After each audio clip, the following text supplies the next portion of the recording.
যদি আমি বাসায় না আসতাম, বৌমা যদি একমিকা চলে যায়, মনের রাগে এসে আমি কি করবো? একদিন ওষুধ খাইছে, আজকে যদি চলে যাই তো আমার ছেলে যদি এটা কিনা আনে, এটা কিনা আনে, আর আমার ছেলেকে আর আমি কে, তুই এটা বুঝিস না? নিজে হাতে খাওয়াই দেখলাম, এখন আমার বুকটা শান্তি। আমার বড় বউকে কত ছোট একটা নাক ফুল এনে দিছে, এই কষ্টকে আমি সহ্য করতে পারি। বৌমাকে 20,000 টাকা একটা ডায়মন্ডের নাকফুল কিনে দিছি, সে ওইখানে থাকি আমাকে থ্যাংক ইউ দিয়ে যেভাবে জড়ায় ধরছে, আমি অবাক হয়ে রইলাম। মায়াকে যদি আমি 70,000 টাকা ডায়মন্ডের নাকফুলও কিনে দিতাম তাহলে আমার কোনো লস হইতো না। মার মন যে কি কাঁদে সে বুঝবে না। আমার মেয়ে আজকে এত নার্ভাস কেন? ইনজেকশন দিয়ে চলে গেছে, ওই ভয় পায় নাই। আর আজকে আমার এই নিয়ে কথা বলতে হলে অবশ্যই আমার হক আদায় করতে হবে। আমার প্রতি আপনার যেই সব অধিকারগুলো আছে ওইগুলো সম্পূর্ণভাবে পালন করতে দিতে হবে, তাইলে আমার বিষয়ে কথা বলতে পারবেন। আর না হলে তুই জামাইবু একদম চুপ হয়েছেন। আমাতুর রহমানরে যদি নেক্সট আর একদিন আপনারা নিতে চাইছেন, তখন এই ঘরের মধ্যে কিছু একটা হবে। বড়সতিনের ঘরে 2 বাচ্চা যতক্ষণ থাকে, আমার ঘরে 2 বাচ্চা ততক্ষণ থাকবে।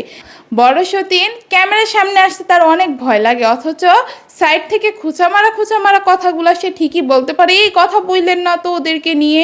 গাইস আসসালামু আলাইকুম। কালকে আমার ছোট বৌমার কান্না দেখে আমি বাসায় না আসে আর পারলাম না। আমার ছোট বৌমাকে বলে সৎমা, সৎমা যদি বলে তাই কোনো মার সহ্য হয়? তার কান্না দেখে আমি অনেক শরীরটা খারাপ, তারপরে আসছি। আমার বৌমা 2 দিন ধরে কিছু খায় না, কান্না করতে করতে শেষ। সেই কারণে আমি আজকে বৌমার জন্য কত পদের আচার বানাই দিতেছি যাতে মুখে লুচির হয়। একটা হচ্ছে মিষ্টি আচার, একটা হচ্ছে তেলের আচার, সুস্বাদে বানাই দিতেছি যাতে খিচুড়ির সাথে খাইতে পারিস। তার অনেক খিচুড়ি পছন্দ, মাঝে মাঝে খিচুড়ি রান্না করে, আচারের জন্য না হলে তো টেস্ট হবে না, সেজন্য আমি আচারগুলো বানাই দিতেছি। আর এই বলেই শেষ না, আমার বড় বৌমা কালকে আমার ছোটো বৌমাকে অনেক পচাইছে। আমি বাসায় না থাকলে ছোট মানুষ, একা বাপ মা নাই, কেউ তার পাশে নাই, আমি বাসায় থাকি না, তাকে যদি এভাবে পচায় তাহলে মেয়েটা কিভাবে থাকবে? মেয়েটা কি থাকা যায়? মেয়েটাকে থাকার মতো আমার ছেলেও বুঝে না। আমি একা কতদিন সামাল দিয়ে রাখবো? ছেলেটাকে যদি আল্লাহ হেফাজত করে, 2 বউকে সমান চোখে দেখে সে তৌফিক যাতে দান করে।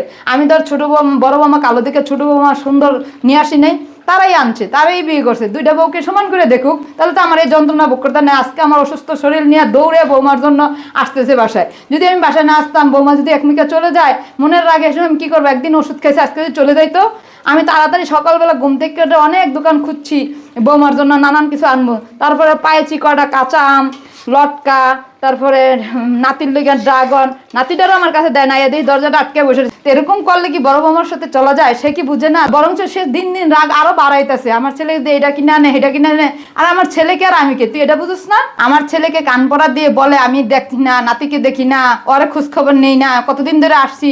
আমার ছেলে নানান কিছু কিনে নিয়ে আসে, মানুষের তো দাঁড় করে টাকা দেয়। টাকাটা কে দিবে? আমার ছেলে কি কাজ করে? সে ভার্সিটিতে পড়ে, তার স্টুডেন্ট, তার কত খরচ লাগে। যদি বুদ্ধিমান বৌমা হয়তো তা বলতো আমার জন্য কিচ্ছু আনলো না, আমার ছেলের জন্য কিচ্ছু আনলো না, আমার শাশুড়ি যা দেয় একদিন মন গল্প তাই আমি নিব। তা না বলে ছেলেকে হুকুম করে এটা নিয়ে আসো, এটা নিয়ে আসো, নিয়ে এসে আমার ছেলে দাঁড় করে দুনিয়া ভরে ফেলতেছে। এই দাঁড়গুলো কে দিবে? আমারই দিতে হবে। তা আমার ছেলেকে কেন নষ্ট করতেছে? আমার ছেলের জীবনটা আমি কেন হুন্ডা কিনে দেই? দিতে পারতাম না? 2 লক্ষটা দিয়ে হুন্ডা কিনে কেন দিলাম না? হুন্ডাটা কিনে দিলে আমার ছেলে অস্থির হয়ে দ্রুত চলে আসবে, আসতে রাস্তায় অ্যাক্সিডেন্ট করবে, সেজন্য হুন্ডাটা কিনে দিলাম না। না দিয়ে বললাম ছোট বৌমাকে দিয়ে দিলাম, ছোট বৌমার জিনিসপত্র কিনো। একটা মাত্র বউ ঘরের ভিতরে, বউটাকে ড্রাগন না দিয়ে পারলো কেমন করে? আমি দেখতে তো অবাক হয়ে রইলাম। সকালবেলা আমি সানা নারায়ণগঞ্জ খুঁজে কোন দোকান খুলছে, সেখান থেকে ড্রাগন আমার বউকে নিয়ে আজকে নিজে হাতে খাওয়াই দেখলাম, এখন আমার বউটা শান্তি। মার মন যে কি কাঁদে সে বুঝবে না। সে খালি বুঝে তার সন্তান আর তার স্বামী, আর কিছু বুঝে না। এই মেয়েটা কি আমি আনেছিলাম? এই মেয়েটা তো ওই আনেছিল। ড্রাগনটা খেয়ে কিছুক্ষণ পরে এখনই সাথে সাথে আবার লটকা খাবা না, তাহলে গ্যাস হয়ে যাবে। তুমি বিকালে লটকাটা বসে বসে খাবা, তাহলে মুখে লুচি হবে, ঠিক আছে? আর আচার বানাই দিয়ে গেছি, তুমি খিচুড়ির সাথে আচার খাবা, তেলের আচারটা অন্তত, আর মিষ্টি আচারটা এইভাবেই খাবা মুখে লুচি হওয়ার জন্য। আর যেই কথাটা বলার জন্য বসছি, নাহলে বসতামই না। বড় বৌমা আমাকে ধিক্কা দিল। যে সময় বড় বৌমা আমার কাছে আসছিল সে সময় কি আমার অনেক টাকা বেতন ছিল, আমি এক জায়গায় জব করতাম। আমার তৌফিক যেরকম ছিল আমি সেরকম তৌফিকই তার জন্য একটা নাকফুল নিয়ে আসছিলাম। আমার ছেলের ভালোবাসা, প্রথম ভালোবাসা, লাভ চিহ্নের একটা লাভ, স্বর্ণের তলছাটাও আমি স্বর্ণের কিনে আনছি। আমার হেসুঙে স্বর্ণের দাম কম ছিল, সেই পরিমাণে এখন এই নাকফুলের দামই 4,000 টাকা। ওই সময় নাকফুলটা আনছি আমি 1500 টাকা দিয়া। তাই আমি নাকফুলটা খারাপ আনছিলাম, যেদিন আনছি সেদিনই ওকে নিয়ে বরণ করে নাকফুল আর একটা জামা কিনে নিয়ে আসছিলাম। আমার নাকফুলও পরে নেই, জামাও পরে নেই, কিছুই পরে নেই। আর ছোটো বৌমার জন্য আমি যে সময় যেটাই নিয়ে আসি সে মুখ বুঝে হাসি মুখে বরণ করে নেয়। তা আমি কাকে বলে বসবো বলেন? আজকে ডায়মন্ডের নাকফুল আনতে গেছিলাম, 70,000 টাকা ডায়মন্ডের নাকফুল আছে, সে সেটা দাবি করে নেয়। আমার তৌফিক যেতটুকু আছে সেতটুকুই সে মাইনা নিয়ে আসছে। বৌমাকে 20,000 টাকা একটা ডায়মন্ডের নাকফুল কিনে দিছি, সে ওইখানে থাকি আমাকে থ্যাংক ইউ দিয়ে যেভাবে জড়ায় ধরছে, আমি অবাক হয়ে রইলাম। মায়াকে যদি আমি 70,000 টাকা ডায়মন্ডের নাকফুলও কিনে দিতাম তাহলে আমার কোনো লস হইতো না। এরকম মেয়েকে এরকমই দিতে হয়। আমি তা সমার্থর পারি না, আমার বেতন যেরকম। আসসালামু আলাইকুম everyone, welcome back to our another new video. তো গাইস, আজকে কি আপনারা আমাদের ব্যাকগ্রাউন্ডটা চিনতে পারছেন? পারবেন না আমি জানি, কারণ এই ব্যাকগ্রাউন্ডে আপনারা আমাদেরকে দেখেন নাই। আগে কিন্তু আমরা এখানেই থাকতাম, নিচতলাতেই। তারপরে এই জায়গাটায় বসে আমাদের অনেক স্মৃতি আছে একজনের সাথে, যার কথা আমি এখন উচ্চারণ করতে চাচ্ছি না। ব্লগটা মাত্র শুরু করছি, তার কথা মনে করে আমি ব্লগটা একদমই নষ্ট করতে চাই না, আর আমার অডিয়েন্সের মুডও একদমই খারাপ করতে চাই না। তো আজকে আমরা এখানে আসছি কেন গাইস, আপনারা কি বুঝতে পারছেন? পারলে একটু বলেন তো। আর আমাতোর, তুমি সবাইকে সালাম দাও না কেন? আমার বলে দাও। আসসালামু আলাইকুম। আসসালামু সবাই কেমন আছেন? সবাই কেমন আছেন? আমি কিন্তু ভালো নেই, কিন্তু ভালো নেই। আমার শরীরটা অনেক খারাপ, আসলে তো অনেক খারাপ, অনেক সর্দি লেগেছে। অনেক ঠান্ডা লাগে। সবাই আমার জন্য দোয়া করে দিবেন, সবাই আমাদের জন্য দোয়া করে দেবেন, ঠিক আছে? ঠিক আছে? আর আমাদের চ্যানেলটা সাবস্ক্রাইব করে দিবেন। চ্যানেলটা সাবস্ক্রাইব করে দেবেন। গাইস, আজকে এখানে বসে যে আমার কি শান্তি লাগতেছে। 3 তলায় তো মনে করেন যে ছাদের রোদ একদম ভত্তা ভত্তা অবস্থা হয়ে যায়। এখানে দেখেন, দেখে আম্মু, আমাদের এই নিচতলাটায় দেখেন, এই সাইডটা পুরাটা ছায়া, গাছপালা ভরায়। মানে নিচতলায় থাকতে না এত গরম লাগতো না, কিন্তু 3 তলায় যাওয়ার পরে গরম একদম সিদ্ধ হয়ে যাওয়ার মতো অবস্থা। ছাদটা একটু রোদ উঠলেই চলে। তো গাইস, আমি নিচে আসছি অন্য কারণে, ভিটামিন এ ক্যাপসুলের ওই যে টিকা আসছে, ওইটা আমাতুরে খাওয়াইতে নিয়ে যাবো। আমাতুরের তো এমনিতেও একটু পুষ্টিতে সমস্যা আছে। চলো আম্মা, আমরা টিকা দিতে যাই, না হলে আবার দেরি হয়ে যাবে, আমরা টিকা পাবো না। হাই হাই, তাড়াতাড়ি চলো, গেট খুলো। আমার মেয়েটা না কিছু বুঝে না গাইস, সব বলে বলে করাতে হয়। তো গাইস, এখন আমরা হচ্ছে টিকা দিতে যাব, আর আমার মেয়ের বায়না হয়েছে বের হওয়ার পরে যে সে বেলুন নিবে। এখন সামনে থেকেই নিব, কারণ আমরা এখন হচ্ছে ক্রেতা হয়ে গেছি। আব্বু, বেলুন দিয়েন তো 2টা। গাইস, আমার মেয়েরে দেখেন, হিল্লা ঢিল্লা পড়া যায়। এগুলা কি? এগুলা কি মাছ? কি মাছ? কি মাছ? লইট্টা মাছ আর ইয়া মাছ কত লইট্টা মাছ? দেই লইট্টা মাছ শেষ।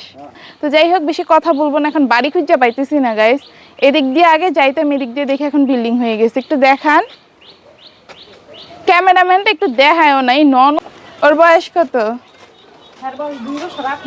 এই বাড়িটারে নাকি হসপিটাল করতো। বাড়িটা কিন্তু বড় সড়ো, আমার শাশুড়ির হসপিটালটার মতো বাইরের কালারটা। এখন কি করব এটা আমি জানি না। ওই দিন বলতেছিল যে এটা নাকি হসপিটাল করার কথা ছিল, আর আমরা হাঁটতে হাঁটতে গাইস মেইন রোডে চলে আসছি, কিন্তু বাড়ি তো খুঁজে পাই না। এখন কি করবো গাইস? ও আচ্ছা, এদিকে মনে হয় এদিকে একটা ইয়া টানানো আছে। এটা গাড়ি গাড়ি গাড়ি গাড়ি। কত ছোট একটা বাচ্চাও টিকা খাইছে। বয়স কত? 11 মাস নাম? রেজল ছেলে, আমি হচ্ছি মেয়ে। গাইস, আমার মেয়ে আজকে এত নার্ভাস কেন? ইনজেকশন দিয়ে চলে গেছে, ওই ভয় পায় নাই, আর আজকে খাবে এটা ভয় পায়। কিছু হয় নাই, আসো, কত ছোট বাচ্চা দেখছো তোমার। কি হয়েছে আজকে তোমার? না মজা তো। আর আমার তো আজকে তোমার কি হইলো? তুমি এমন করলো কেন আম্মু? মানে ভয়ে উপরে আমি খিটখিটে হয়ে আসছি। যাই হোক গাইস, এবার মূল ভিডিও শুরু করা যাক। অনেক তো ঘোরাঘুরি হইলো, সব কিছুই হইলো। শাশুড়ি মা ওইদিকে তার মতো গুছগাছ করতেছে, অনেক তাড়াহুড়ার মধ্যে আছে। ভাবছিলাম যে শাশুড়িকে নিয়ে সবগুলো কথা বলবো। তো প্রথমত আমি যেই জিনিসটা নিয়ে কথা বলবো সেটা হচ্ছে আমার হীরার নাকফুল। আমার হীরার নাকফুলটা নিয়েই তো মেনলি সমস্যাটা বাড়ছে। 2 জামাইবর কান্নাকাটি তো এদিক থেকেই শুরু হয়েছে, তাই না? তো এটার উত্তরটাই তো আগে দেওয়া প্রয়োজন। আমার জামাই বলছে কি যে আমি 20,000 টাকা দিয়ে নাকফুল কিনছি। আচ্ছা, 20,000 কথা আমি তো একবারও হচ্ছে নির্দিষ্টভাবে উল্লেখ করি নাই যে আমার নাকফুলটা কত টাকা দিয়ে আমি কিনছি। আপনি কিভাবে ধারণার বশে বলেন যে আমি 20,000 টাকা দিয়ে নাকফুলটা কিনছি? সত্যি আমি 20,000 টাকা দিয়ে কিনছি, কিন্তু তাকে তো আমি দাম বলি নাই, সে তো এই বিষয়ে কিছু জানে না। আমার বিষয়ে এত আগ্রহ কেন, এত ধারণা করে আমার বিষয়ে কেন আপনি কথা বলতে যান? আমার বিষয়ে তো আপনার কোনো ইন্টারেস্টই নাই। আবার আমারে কেন দেখেন? আমার কোনো কিছুতে না আপনার কিচ্ছু যায় আসে না, আপনার শুধু আপনার বড় বউ থাকলেই হবে। প্রত্যেকটা ভিডিওতে একদম আমি আমার বড় বউকে অনেক ভালোবাসি, আমি আমার বড় বউকে অনেক ভালোবাসি, আমি আমার বড় বউয়ের পাশে থাকবো, আমার বড় বউ আমার পাশে থাকলেই হবে, এসব বললেন একদম আপনি একদম মুখ শুকাই ফেলেন বলতে বলতে আমি আমার বড় বউরে ভালোবাসি, বড় বউ থাকলে চলবে। তাহলে আমার এত বিষয় আপনাদের এত নাক গলানো লাগে কেন?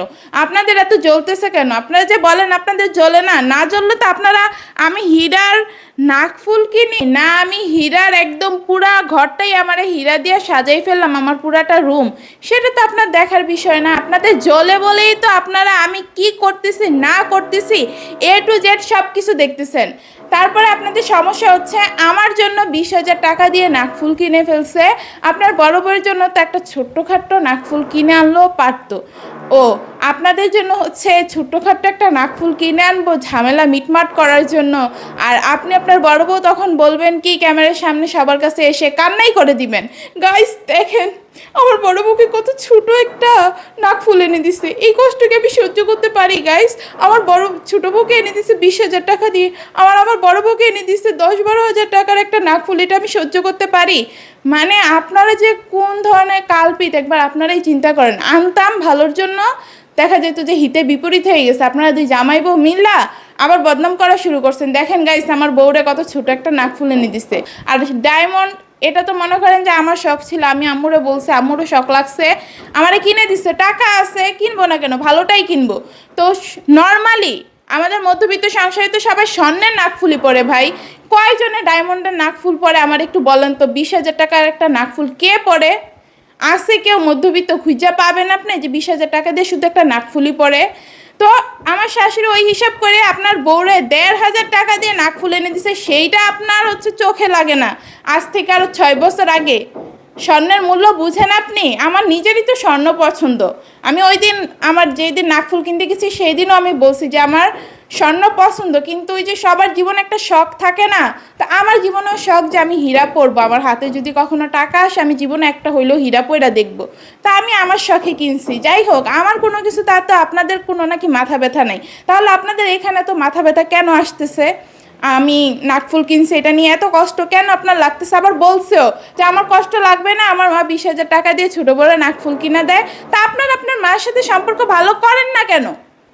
কেন করেন না? আমি কালকের ভিডিওতে এটাও বলছি যে আপনাদের যদি এত শখ হয়, আপনার বড় বোর যদি এত শখ হয়, এত কষ্ট লাগে শাশুড়ির কাছ থেকে সেও আমার মতো উপহার নিবে, তাহলে আপনার বড় বউ আমার মতো শাশুড়ির সাথে সম্পর্ক ভালো রাখে না কেন? ওরও জামাই হইলে চলবে, আপনারও বউ হইলে চলবে, আপনাদের বাপ মা কারোর কোনো প্রয়োজন নেই, আপনারা এমনি এমনি হচ্ছে জীবন পার করে দিতে পারবেন। কিন্তু আমার ভাই আমি মুরব্বী মানুষের দোয়া, সবার দোয়া নিয়ে চলতে চাই। একটু আগে আপনারা ব্লগে দেখছেন যে আমি সবার সাথে কত ফ্রিলি কথা বলি, যারা না চিনি তার সাথে আমি ফ্রিলি কথা বলতে পারি। তো সবার সাথে আমার সম্পর্ক ভালো থাকে, ভালো না শুধু আপনাদের দুইজনের সাথে, কারণ আপনাদের মনে মনে তো শয়তানি, তো যার মনে শয়তানি চলে তার সাথে কি জীবনে সম্পর্ক ভালো করা যায়? আমি নাকি আমার মুখের কথা ভালো না, আমি ভালো না, আমার কথাবার্তার ধরন ভালো না, এই কারণে আপনার বড় বউ আমার কাছে আসতে চায় না, মিশতে পারে না। আমি এত খারাপ হইলে তুই আমার সতীন বানাইছিলি কেমনে বড় সতীন? তুই যে ফাপড়গুলা নেস মানুষের কাছ থেকে ভালো সাজার নাটকগুলা করস আর নাটককে মার্কা কথাগুলা বলস, পাবলিকও এত বোকা তোর ওইসব নাটক মার্কা কথা বুঝেই না। আমি যদি খারাপ হইতাম তুই আমার সতীন বানাইলি কেমনে? 4 বছর ধরে সংসার করছিলি কেমনে বড় সতীন? তোর একটা কথা বলি, তুই যে সব নাটক মার্কা কথা বলস, তুই বুকে হাত রেখা বলবি যে 4টা বছরে আমি তোর সাথে খারাপ কিছু করছিলাম নাকি? না তুই আমার সাথে খারাপ কিছু করা সত্ত্বেও আমি ওইগুলা মাথা নত করে নিছি, পজিটিভভাবে সব কিছু নিছি, বুকে হাত রেখে একদম অনেস্ট কথাটা বইলা যাবি যে আমার সতীন 4 বছরে আমার সাথে এগুলা করছিল। 6 মাসের কথা আমি বাদ দিলাম, 6 মাসে তুই করছস, তোর বিপরীত আমি তোর যেটা তোর প্রাপ্য ছিল সেটা আমি তোরে ফেরত দিছি, কারণ আমি অনেক সহ্য করছি, তোর খারাপগুলো দেখো আমি তোরে কিছু বলি না। কিন্তু তুই দিনের পর দিন আমার সব হক নষ্ট করতেছিস, আমার জামাই যেটা মেয়েদের জীবনে সবচেয়ে বড় অধিকার। আরে মানুষজন আমারে বলে কি যে তুমি কি জামাইয়ের ভালোবাসা ছাড়া চলতে পারবা নাকি? আমি নিজেই জানি ভাই জামাইয়ের ভালোবাসা ছাড়া চলা যায় না, কিন্তু এখন না পাইলে আমি কি করবো? আমি তো বাধ্য, জামাইয়ের ভালোবাসা ছাড়া চলতে তো আমি বাধ্য। জামাইয়ের যদি আমি ভালো না বাসতাম, তার প্রতি যদি আমার বিন্দু মাত্র মায়া দয়া সম্মান না থাকতো, আমি তো তার জন্য আমার জীবন শেষ করতে চাইতাম না। এই কমন সেন্সটুকু কি তোদের মধ্যে নাই? আপনার মধ্যে নাই? আপনারাই বলতেছি আমি জামাই। তো মানুষজন আমারে বলে, আপনারাও দেখি ওটার সাথে তাল মিলান যে না আমার ছোট বউয়ের তো হাজবেন্ডের দরকার নেই। ভাই হাজবেন্ডের দরকার সবার আছে। আমার জামাই যেহেতু তার বড় বউ ছাড়া কিছু বুঝে না, এখন আমি কি করবো? আমাকে তো আমার ভালো রাখতে হবে। আমি ওই যে তার জন্য নিজের জীবন নষ্ট করতে যাই, তারপরে কান্নাকাটি করি, আমার লাভ হয়েছে কি? দিন শেষে আমি কি স্বামীর ভালোবাসা আদায় করতে পারছি? আজকে আমি বলি তো হীরার নাক ফুলটা নিয়ে আপনাদের এত সমস্যা হইতেছে কেন? আপনি তো নাকি আপনার বড় বড় কদিন পরে আয়না দিবেন, তাই না দেন। আমি আমার শাশুড়ির সাথে যেহেতু আমার সম্পর্ক ভালো, এই কারণে আমার শাশুড়ি আমার এইগুলো উপহার দিতেছে।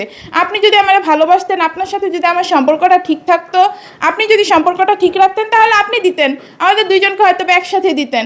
তা আপনার তো কোনো ইচ্ছা নেই, আপনার বড় বড় কোনো ইচ্ছা নেই যে মিলেমিশে থাকবে। শুধু দিনের পর দিন আমার হক নষ্ট করা, আমার জীবন নষ্ট করে তো হয় নাই। এখন আমার জীবনে যত অধিকার আছে, জামাইয়ের হক আছে, ওইগুলা তো বড় সতীন এখন আর পূর্ণ করতে দিবে না। তারপরে আপনারা আমাদের সৎমা খোটা দিছেন।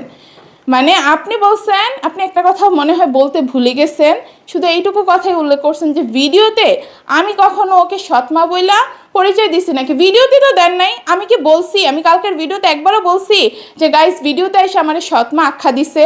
আমি তো বলছি আমার সরাসরি এইসব কথা বলছে। যখন আব্দুর রহমানরে আমি একটু লুকাইয়া চুরি করে আদর করতে গেছি, বুকে জড়াই নিতে গেছি, তখন আমার এইসব কথা বইলা দিছে ওরা যে আমি সৎমা, আমি নাকি ওদের ছেলের কোন ক্ষতি করে ফেলবো, নাইলে আমি চুরি করে কেন আদর করতে যাই, অথচ সন্তান ওরা আমার কাছে দেয় নাই। তারপরে আমার আরেকটা জিনিস অবাক লাগছে, এদিকে আমি আমার ছেলের জন্য কান্না করতে করতে একটু পরে বেহুশ হয়ে যাবো এরকম অবস্থা। পাবলিক এসে বলে এগুলো নাকি নাটকের কান্না করি। নাকি আপনারা অন্য মানুষদের মিথ্যা কান্না দেখতে দেখতে কোনটা যে মানুষের আসল কান্না, মনের একদম আবেগ থেকে কান্না করে সেটাই ভুলে গেছেন। আসল কান্না যে কাকে বলে। যাই হোক, সেসব নিয়ে কথা বলতে চাই না। আপনাদের মাথায় যদি বিন্দু পরিমাণ বুদ্ধি থাকতো, তাহলে আপনারা আর বড় সতীনের পক্ষ কখনোই টানতেন না। বড় সতীন ক্যামেরার সামনে আসতে তার অনেক ভয় লাগে, অথচ সাইড থেকে খুঁচা মারা কথাগুলো সে ঠিকই বলতে পারে। এই কথা বললেন না তো ওদেরকে নিয়ে, এটা সেটা আবার নিজেই কথা বলে। তো তুই না অনেক গুণী মেয়ে, মানুষজন না চায় যে তুই আমার ব্যাপারে কোনো কথাই বলবি না। আমি কি করতেছে না করতেছে সেই বিষয়ে তোর কোনো মাথা ব্যথাই নাই। মানুষজন দেখতে চায় তোর কাছ থেকে এইটা। আমার মাথা ব্যথা ভাই, তোরা কি করতেছিস না করতেছিস, কারণ আমার জামাই আমার কাছে নেই। আমার জামাইরে তুই আমার কাছ থেকে কায়রা নিয়ে রাখছিস ভুলভাল বুঝাইয়া। তো মাথা ব্যথা তো আমার, মাথা ব্যথা তো আর তোর না, তাই না? তোর কাছে তো তোর জামাই আছে, তোর জামাই থাকলেই তোর সব হয়ে যাবে। তা আমার কাছে তো আমার জামাই নেই, এই কারণে মনে কর যে আমি কি করবো, আমি তো সারাদিন বসে বসে কোনো কাজ পাই না, এই কারণে তোদের পিছনে লাগি। মানুষজন এটাই মনে করে। আসলে তোরা যে আমার পিছনে লাইগা আসস, তোদের কারণে যে আমার তোদেরকে নিয়ে কথা বলতে হয়, আমি বাধ্য হই, এটা মানুষজন বুঝে না। আমি কেন আব্দুরকে নিয়ে এতদিন আমার ভিডিওতে কোনো কিছু বললাম না কেন? তারা বলার পরেই আমি বললাম, কারণ তারা বলার পরে আমি বাধ্য হয়েছি। আমি নাকি আব্দুরের কোনো খোঁজ খবর নেই একের পর এক মিথ্যা কথা বলেই যাইতেছে আমার নামে। তো আমার এতদিন যা বলছে, কিন্তু সন্তান নিয়ে মিথ্যা কথা বললে সেটা তো আমার সহ্য হবে না। যে সন্তানটা আমি কুলে পিঠে করে বড় করছি, ওই সন্তানটা আমার কাছে আসতে দেয় না।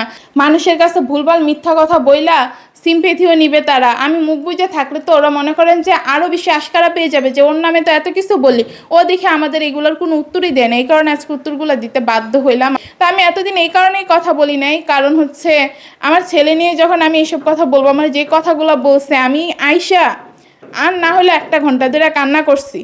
আমার এটা কি বলছে আমার জামাই আর বড় সতীন, আমি আব্দুর রহমানের ক্ষতি করে দিব। আমার মাথা থেকে এই জিনিসটাই যাইতে চায় না যে আমি আব্দুরের ক্ষতি করে দেবো, কিন্তু তারপর আমি কাউরে কিছু বলি নাই, আমি অনেক কথা বলি নাই। কালকের ভিডিওতে এমন অনেক কথা আছে যেটা আপনারা একদম নতুন শুনছেন। আমার ছেলের কথা আমি এখনো বলতে পারতেছি না, আমার কান্না চলে আসতেছে। তোরা আমার সাথে যেটা করছস, দিনের পর দিন আমার হক নষ্ট করতেছে, আবার আমার নামে ওরা মিথ্যা বদনামও দিতেছে। ও ভালো কথা, তার বড় বড় ছোট্ট একটা নাক ফুলে সুন্দর লাগবে, একটা পাথরের নাক ফুলে সুন্দর লাগবে, কত কিছু যে ডিটেলস বললো। তাদের নাকি আবার হিংসায় জ্বলে না, আমার আসে খোঁচা মারতে। ভাই আপনাদের খোঁচাতে আমার কিচ্ছু আসে যায় না। আরেকটা ক্যামেরার সামনে নাকি আসতে পারে না, অথচ সাইডে থেকে ঠিকই খোঁচা মারতে পারে। তো আপনাদেরকে একটা কথা জাস্ট আমি বলে রাখি, আপনারা বলছেন সাবধান থাকবেন, মেন কথা বলতেই তো ভুলে গেলাম গাইস। আমার বিষয়ে তারা সাবধান থাকবে। আমি কান্না করছি, এই কান্না দেখার পরে নাকি তাদের 2 জামাইবোর অনেক ভয় লাগতেছে আমি কখন কি করে ফেলবো আব্দুর রহমানের, যেহেতু আমি সৎমা আখ্যা দিছি নিজেকে। তো যাই হোক, আপনারা আপনাদের ছেলে নিয়ে আপনাদের মতো থাকেন। আর আরেকটা কথা, আমাতুর রহমানরে যদি নেক্সট আর একদিন আপনারা নিতে চাইছেন, তখন এই ঘরের মধ্যে কিছু একটা হবে। আর যদি নেওয়ার এত ইচ্ছা হয় আমাতুর রহমানকে বড় সতীনের তো বাচ্চাটা দেখতে অনেক মন চায়, তাই না? বাচ্চা আয়সা যাতে আমার ঘরে দেখা যায়। আর যদি এতই মন চায় বাচ্চা নিয়ে রাখবেন সাথে, তাইলে বড় সতীনের ঘরে 2 বাচ্চা যতক্ষণ থাকে আমার ঘরে 2 বাচ্চা ততক্ষণ থাকবে। নাইলে বাচ্চা আমাতুর আরেকদিন নিতে আসেন আপনি, খবর আছে। আর নাইলে 2টারে একসাথে আর আমি দিবই না, আলাদা আলাদা থাকবে বাচ্চা। আমার বাচ্চার তো আমি কোনো ক্ষতি করব না, করলে তো আপনার ছেলের ক্ষতি করব বলছেন না? তা আপনার ছেলে নিয়ে আপনি বসে থাকেন, আপনার ছেলে আপনার বড় বউ নিয়ে বসে থাকেন, আপনাদের তো নাকি আমি কি না কি কইরা দিব। তো আমার ডিসিশন আমি জানাই দিয়ে গেলাম। তারপরে আমার হক যদি পুরোপুরিভাবে পূর্ণ করতে পারেন তাহলে আমার বিষয়ে কথা বলবেন, না হলে আমার বিষয়ে কথা বলার কোনো অধিকারই আপনার নাই, কারণ আমি এখন আমার শাশুড়ির উপরে বৈশা খাইতেছি। আমার এ নিয়ে কথা বলতে হলে অবশ্যই আমার হক আদায় করতে হবে, আমার প্রতি আপনার যেই সব অধিকারগুলো আছে ওইগুলো সম্পূর্ণভাবে পালন করতে দিতে হবে, তাইলে আমার বিষয়ে কথা বলতে পারবেন। আর না হলে তুই জামাই একদম চুপ হয়ে যান।